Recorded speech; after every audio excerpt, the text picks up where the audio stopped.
I'm Betty Bailey. I'm her husband, Clyde Evely. We're on Catawba Meadow Farm in Catawba, Virginia. Our land borders the Appalachian Trail on 3 sides. It's been in the family over 100 years, and I grew up here, and I had family up and down the whole valley, and this was my mother's land that she was born on and grew up on.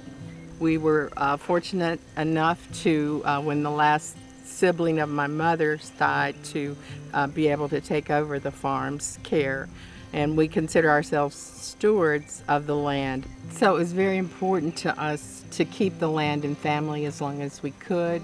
The pressure of development was huge for a number of reasons. There have been a number of houses built next door to us that are means that development was encroaching, but also, and probably more importantly, it's just a beautiful, sacred piece of land, and we did not want it to become a housing development or some kind of industrial. We really care about farming, and we wanted to make sure that, it was still available for farming, that someone could afford it. Young farmers have a really hard time getting in and staying in. The financial pressures are huge. And so, at a development value, they can't compete. So we value both of those things, just the beauty of the land and protecting it forever, and also the ability for someone to continue to farm. If it's not someone in our family, at least, that it could stay in farming. This is the last major area in Roanoke County that has any agriculture to it. We wanted to preserve this beautiful land that borders the Appalachian Trail and is in the view shed of the trail, and for a lot of people to enjoy. We also border the Catawba Creek over here on the mountainside, and so the branch runs into the creek, and thus we're protecting the water there and the fish. This is a valuable place, not for development, but for agriculture, for recreation, for its view shed, for its beauty, for its wildlife. We have hawks flying through, going south and north in the various times. We have a monarch population that has summered over here and has just left to go south to Mexico. We have the milkweed here that they need, so it's important for that. After thinking it through, we also talked with my sister, who was then living, and her husband, and they have the adjoining property, so we all went in at the same time doing the conservation easement. We got some real good benefits in the process of going into the easement.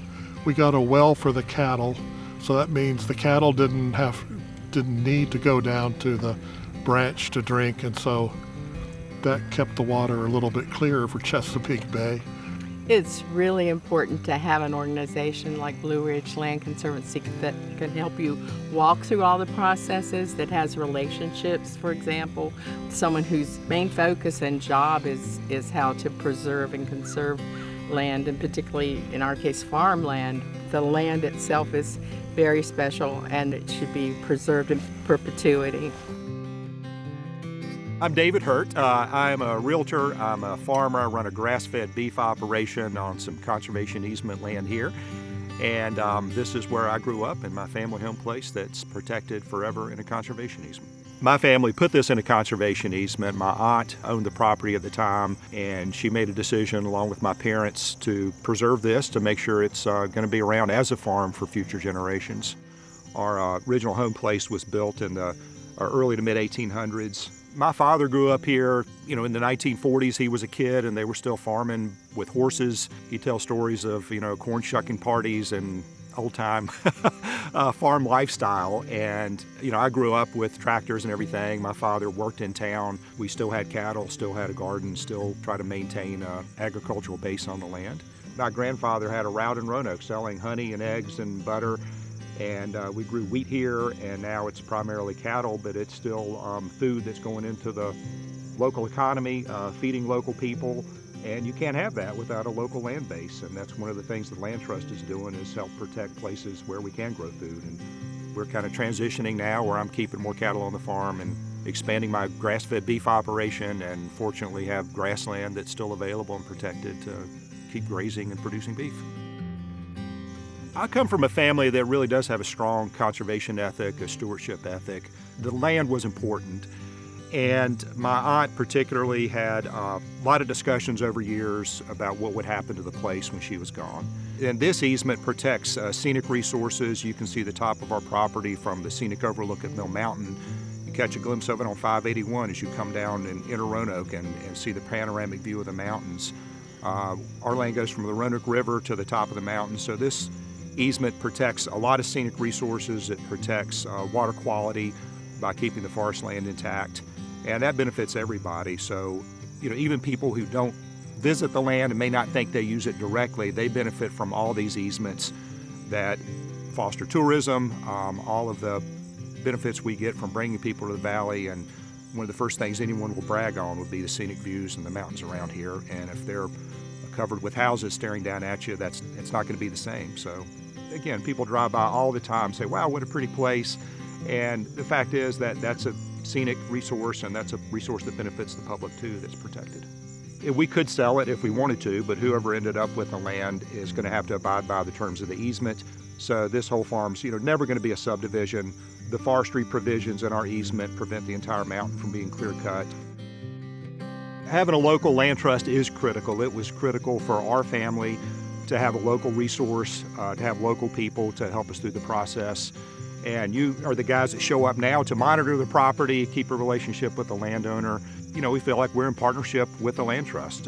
You guys understand what landowners are trying to accomplish, are sympathetic to that, and I think you're doing great work just helping the whole region to protect some of the resources that benefits everybody.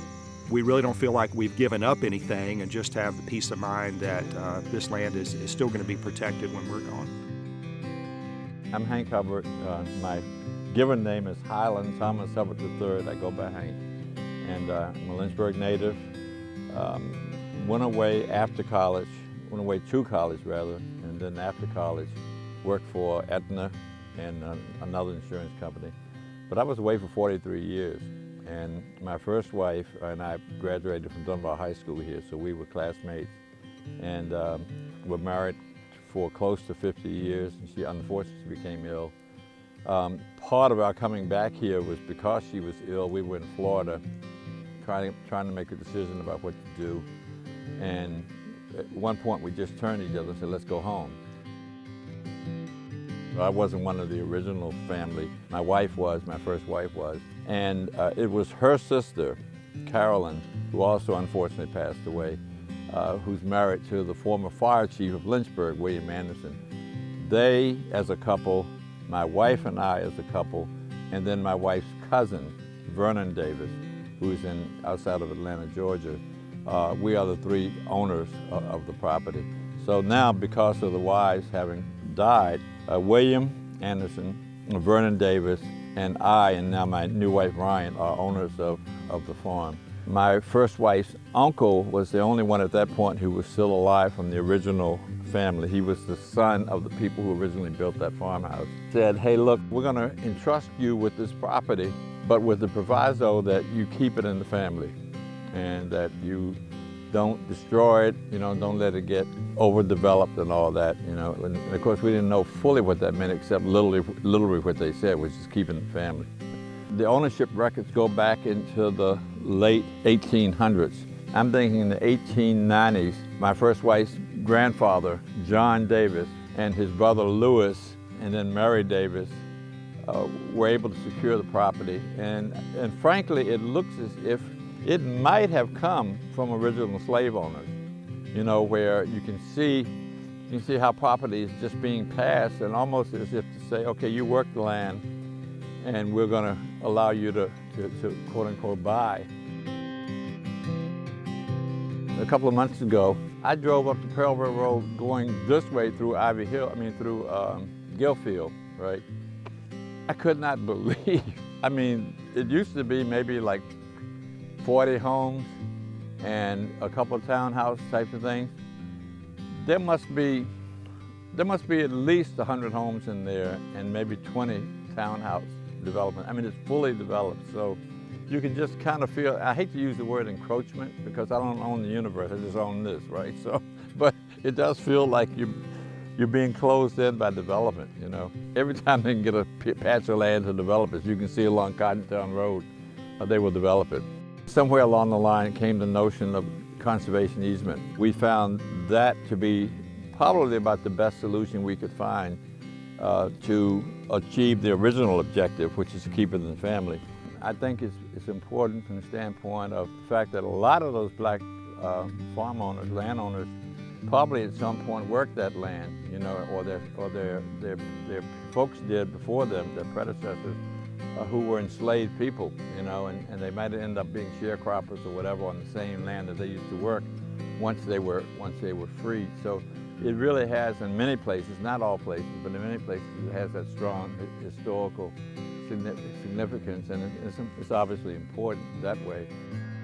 As it turns out, now that my first wife is deceased and William's wife is deceased, you know, because they were original family, you know, I think there's a sense of pride that we are keeping our commitment. That's kind of important in life, that you do that. And so at one point I had suggested, before we got the easement, I said, well, maybe we guys could sell off a piece and then put some money in for helping pay taxes and things in perpetuity. And you would have thought I said, shoot the sheriff, you know. So it was blasphemous for me even to say that. That was before we got to the easement. I mean, look how beautiful this is. My wife and I were sitting on the porch the other night, just kind of watching as the sky colors change, the sun goes down in the west there, you know. And it's hard to imagine not having this. And just to think that ad infinitum, right, is in perpetuity, that this is protected, you know. So it does feel good.